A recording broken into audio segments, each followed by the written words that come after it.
On va se tutoyer sur Twitch et sur RCF en Lorraine. Michael Massiantonio.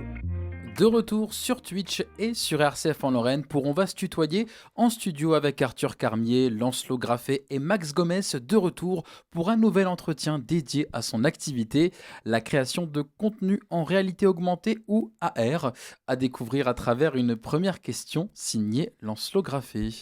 Donc du coup, aujourd'hui, tu es créateur AR, comme on dit réalité augmentée, c'est AR. À temps plein, comment est-ce que tu as découvert cet univers?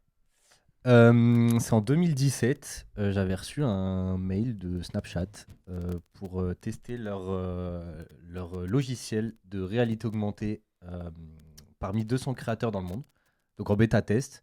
Je sais pas pourquoi j'ai reçu ce mail, mais je les remercie tous les jours pour ça. Et du coup, j'ai pas aimé leur logiciel, pour être honnête. Et après, il y a eu l'année d'après Meta qui ont sorti le leur pour Instagram et Snapchat. Pas Instagram et Facebook, pardon. Et là, j'ai adoré le logiciel. Et maintenant, je fais quasi 90% d'Instagram. Et donc tu t'es lancé en autodidacte. C'est ça, ouais. Et en fait, bah, je faisais mes études de journalisme, d'où mon croisement de chemin avec cette belle maison qu'est RCF. Et du coup, j'apprenais comme ça de mon côté, parce que du coup, donc, c'est des logiciels qui étaient en bêta, donc il n'y avait pas vraiment de documentation, c'était des documentations du logiciel directement. Qu'on recevait toutes les semaines par les développeurs pour nous dire comment fonctionnait la nouvelle fonctionnalité. Et en fait, j'ai adoré. Enfin, vraiment, c'était une passion un peu sur le côté. Et voilà, du coup, j'apprenais, je faisais des tests, je loupais, je réessayais jusqu'à fonctionner et comprendre où était mon erreur. Et après mes études, bah, j'ai vu que au final, j'avais acquis un vrai savoir-faire et que je pouvais le monnayer. Et du coup, bah, je me suis lancé dedans. J'ai ouvert ma boîte. Et donc tu as commencé à en parler, la réalité augmentée, c'est vraiment quelque chose de différent, d'unique, assez original. Euh, Qu'est-ce qui se différencie avec peut-être l'animation un peu plus classique qu'on connaît?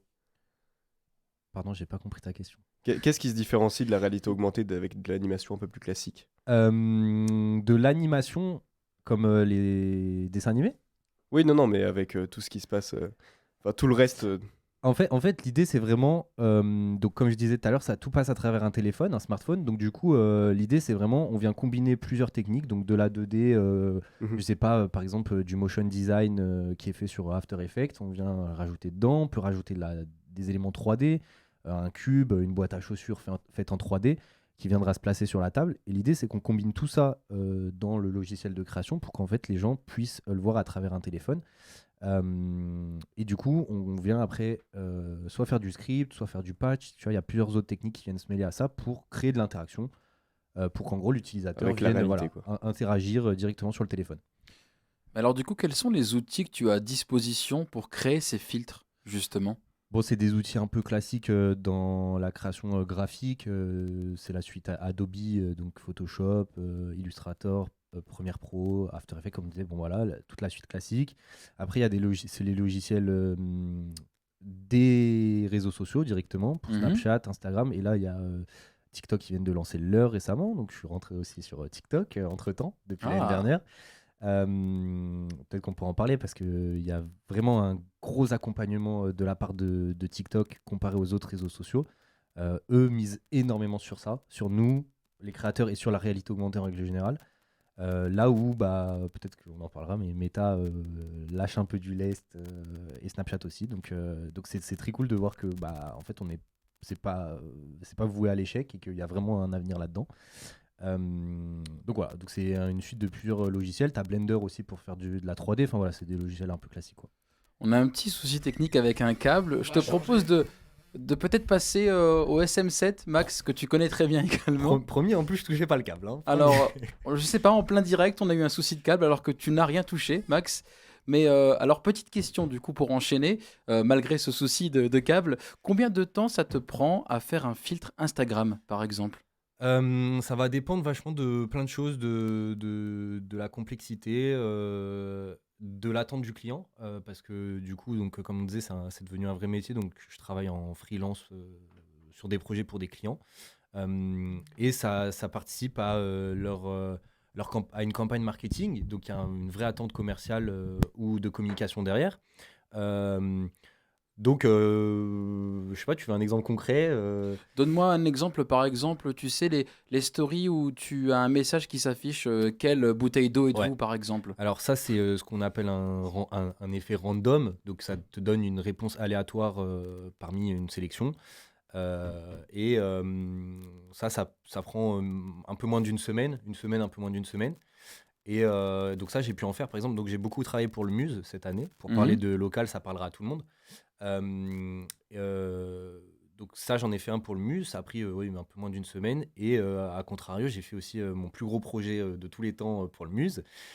C'était sur leur campagne autour de Mario, la sortie du film Mario dans l'année. Et ça m'a pris 1 mois et 1 semaine. Donc c'était un des plus gros projets ambitieux qui a super bien marché. Les gens étaient réactifs et s'en sont super bien emparés dans le centre commercial. Donc c'était trop cool. Et à part du coup la création de contenu, qu'est-ce que tu fais dans ton auto-entreprise d'autre? Peut-être beaucoup de communication? Ouais, alors ça passe, comme on disait, c'est un domaine assez nouveau et donc il faut en fait se vendre soit en tant que créateur, comme quoi je suis bon dans ce que je fais, et aussi vendre le concept de réalité augmentée. Est-ce qu'il y a un vrai retour sur investissement? Est-ce qu'il y a un intérêt pour le client? Donc du coup, il y a 2 fois plus de travail, on va dire, entre guillemets. Donc du coup, ouais, il y a une grosse partie de prospection et après, bah, c'est tout le travail classique d'un auto-entrepreneur, donc de la facturation, communiquer sur les réseaux sociaux pour être vu euh, et faire des interviews pour Micha le boss.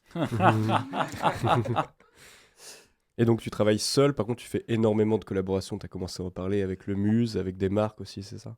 Cette année, oui, j'ai beaucoup bossé pour le Muse. La responsable marketing a fait confiance à la réalité augmentée et elle a compris l'intérêt, elle a vu l'intérêt, les retours sur investissement pour ses clients, donc c'est super. J'ai pu bosser pour Puma, qu'on peut voir à l'écran sur Twitch. Branchez-vous sur Twitch. C'était un projet trop cool pour Puma Europe, la filiale basket, gros client. Ah oui. J'ai pu faire aussi une exposition avec un artiste messin, entre autres, hein, là on parle des highlights un peu de l'année. Euh, donc c'était une expo d'art augmenté. Donc Oui. c'était l'artiste Petit Nyoshi à Metz. Et du coup on a exposé donc, dans une galerie à la MCL à Metz. C'était 7 de ses œuvres que j'ai mis en réalité augmentée. Donc il y avait les œuvres physiques que les gens pouvaient visionner et il y avait un petit QR code à côté de chaque tableau qui permettait d'animer chacun des tableaux avec une animation différente. Donc ça a trop bien marché. Et Euh, donc, on appelle ça l'art augmenté. c'est de l'art augmenté, ouais. Et du côté des filtres, par exemple, bon, je crois que tu as fait quelle bouteille d'eau as-tu, hein, si je me Oui, trompe j'ai fait pas. ça, ouais. Mais c'est quoi les différents types de filtres que tu peux créer en général, au-delà de ces filtres un petit peu humoristiques? Ouais, alors moi je trouve que filtre c'est un peu péjoratif, donc ça renvoie vraiment à ce que tu dis, donc des filtres un peu simples, Oui, c'est random, ça, voilà, voilà. des choses comme ça, ou des filtres de beauté où ça te met du maquillage, ça te lisse la peau, Oui. des choses comme ça. Ce que moi je fais pas du tout, mais c'est pas, voilà, c'est Mhm. ça, il y en a pour tous les goûts. Et moi je parle plutôt d'expérience en réalité augmentée parce que je viens créer en fait une interaction. Il y a vraiment un espèce de storytelling dans mes créations pour mes clients où, comme on disait, tu vois, ça peut être un truc très simple. Une marque de sneakers qui veulent promouvoir leur nouvelle paire. La boîte de chaussures apparaît devant toi sur la table. Tu cliques sur la boîte, elle s'ouvre, la Mm. chaussure sort, elle est embellie et tout. En fait, il y a vraiment une interaction entre le prospect, la cible et la campagne marketing. Au niveau des marques, justement, Lancelot. Mhm. Et donc est-ce que c'est les marques qui te contactent ou c'est toi qui vas vers elles?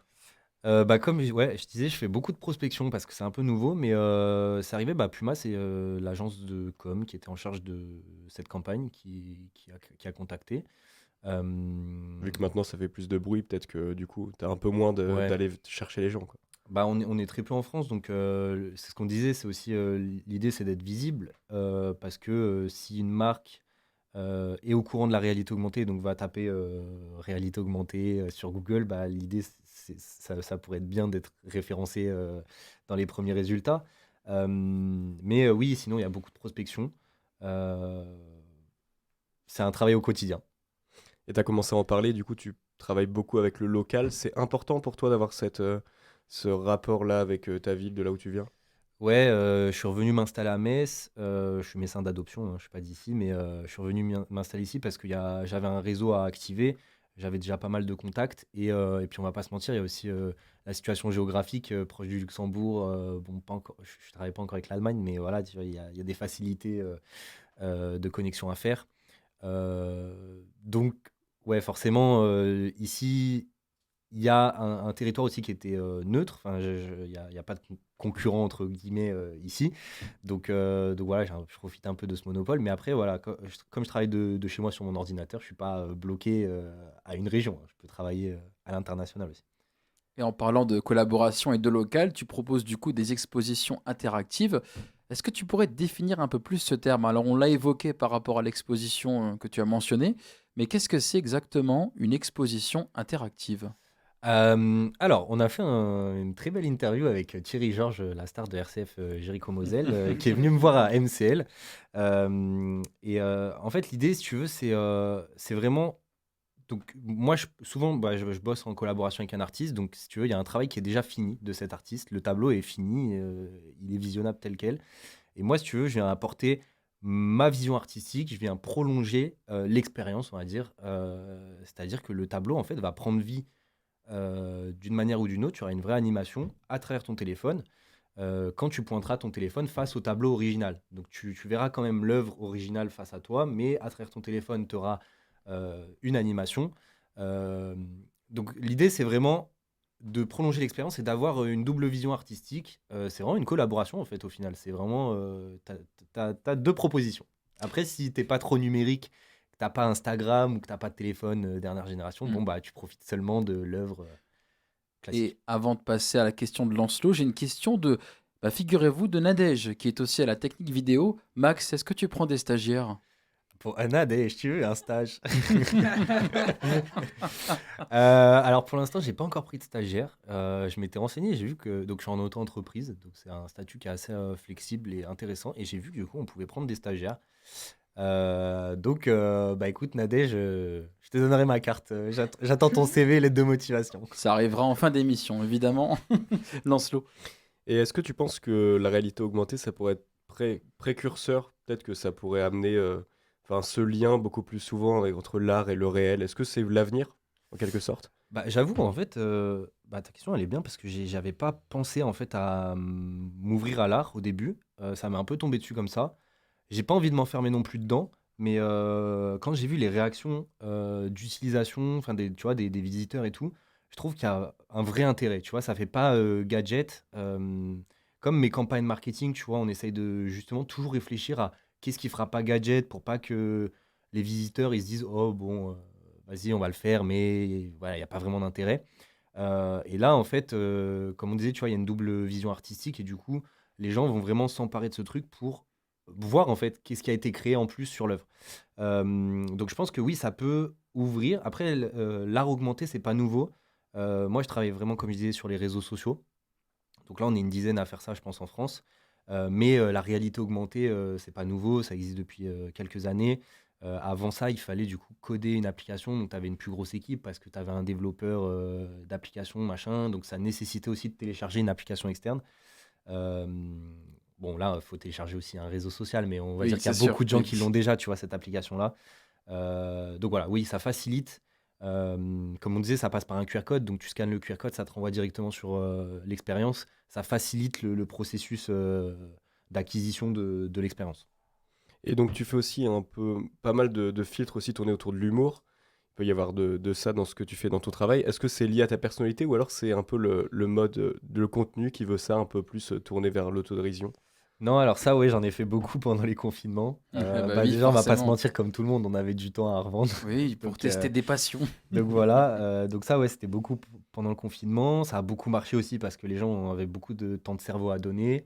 Euh, mais j'ai arrêté et puis c'était oui sur mon compte perso, donc c'est un peu bon mon compte perso. Il y a quand même, Oui, il y a quand même une direction artistique c'est ça. particulière Mais et quand même humoristique. des personnalités qui ont réutilisé tes filtres. Alors tu avais carrément dédié une story à la une Ouais, à, bah, à toutes j'avais ces appelé ça ouais, personnalités. Wall of Fame. Le Wall of Fame. Donc le mur des célébrités, mais En vrai, alors ça avait énormément marché. Quand je te dis, les chiffres, ils étaient indécents. Je pense qu'en tout, en cumulé, sur les trois principaux filtres qui avaient bien marché, c'était un filtre des questions. Il y avait eu un buzz autour de Kim Kardashian et Oui, au Kanye qui était KFC. venu à KFC. Et puis, il y avait aussi un deuxième filtre des questions, je crois. Donc, et un karaoké. Enfin bref, il y en avait peut-être quatre. En tout, ça faisait 130 millions d'impressions, donc de vues. C'est juste des chiffres indécents, tu vois. Mais voilà, après, moi, ça m'a pas rapporté, hein, parce que du coup, j'anticipe ta question. On n'est pas rémunéré sur le nombre de vues, on n'est pas rémunéré pour nos filtres perso. Donc non, si tu veux, c'est juste cool de voir en fait que des stars que tu suis s'emparent de ton travail. Eh ben Max, il nous reste 2 petites minutes. On va parler justement d'Instagram, de la certification Meta que tu as eue en création d'expériences en réalité augmentée. Qu'est-ce que c'est exactement, mais comment est-ce qu'elle s'obtient au final? Du coup, ouais, Meta ont mis en place cette certification. Donc, c'est un test que tu passes, qui est payant. Enfin, voilà, tu passes un test en ligne. C'est suivi. Donc, tu as un surveillant à distance qui observe ta caméra pour pas que tu triches. Ah, Et tu as 60 questions à faire en 1 heure. C'est en anglais. Ils n'ont pas encore traduit. Et du coup, donc je te laisse. t'as un bon anglais. Non, bah, je te laisse imaginer des questions techniques, donc avec des termes techniques en anglais. Bon, ça va, je parle un peu, mais je suis pas bilingue. Ouais, donc c'est des questions très techniques pour en fait voir si Mm. tu es bon et si tu connais en fait ton travail. Et après, du coup, tu obtiens cette certification qui est assez sympa à mettre en avant auprès de tes clients. C'est surtout pour ça. D'accord. Eh bien, écoute, Max, il nous reste, on va dire, 40 secondes. Est-ce que tu as des prochains projets à mettre en avant? Oui, j'ai un projet actuellement aussi à Metz, en local, donc rue des Jardins, en dessous de la cathédrale. Il y a une boutique de créateurs artistiques. C'est une association qui s'appelle le Schmirlab. Et du coup, j'ai fait la vitrine de Noël en réalité augmentée. Donc, n'hésitez pas à passer. Il y aura toutes les infos, comment fonctionne l'expérience avec le QR code dans la vitrine.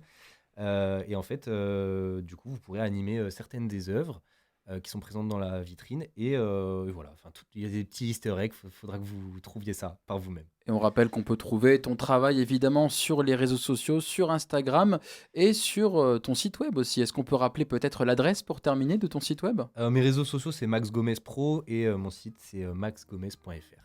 Eh bien, merci Big Max, Merci pour ton invitation. Max Gomez. Merci également à Arthur Carmier pour sa chronique des séries télé. Merci Mickaël. Et moi je demande à Max, à quand la collaboration entre Max Gomez et Let's Gomez?